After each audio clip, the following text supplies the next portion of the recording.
దక్షిణ భారతదేశంలో ఉన్నటువంటి 3 రాష్ట్రాలు ఈ యొక్క బిల్లును వ్యతిరేకిస్తే మరి మన రాష్ట్రంలో ఉన్నటువంటి ప్రధాన పార్టీలు ఆ బిల్లుకు మద్దతిస్తూ ఉన్నాయి.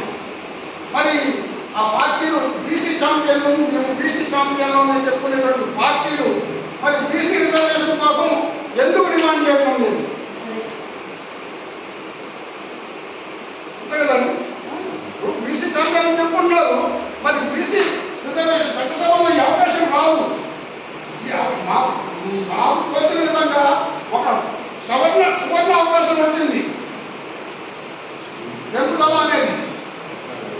కాబట్టి ఈ యొక్క అవకాశాన్ని మనం ఇది ఏ రాజకీయ పార్టీలో ఉన్నా కూడా ఆ రాజకీయ పార్టీని నిలదీయండి.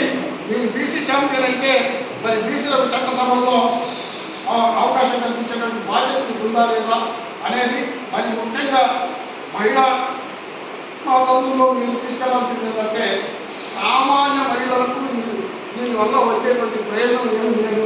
అంత ఆర్థికంగా బలంగా ఉన్న వాళ్ళకే మోడీ ప్రభుత్వం రిజర్వేషన్ సత్ఫలితాలు ఇచ్చింది. మనకు దీనివల్ల వచ్చే ఫలితం లేదనేది కూడా మేము ప్రజల్లో తీసుకెళ్ళి మహిళల్లో తీసుకెళ్ళి అదేవిధంగా నష్టరాల బీసీ సంఘాల్లో తీసుకెళ్ళి మరి మరొక పెద్ద కార్యక్రమం కోసం శ్రీకారం చుట్టాలని చెప్పేసి నా యొక్క అభిప్రాయాన్ని మీకు తెలియజేసుకుంటూ మరి ఈ అవకాశం ఇచ్చిన అందరికీ కూడా ధన్యవాదాలు.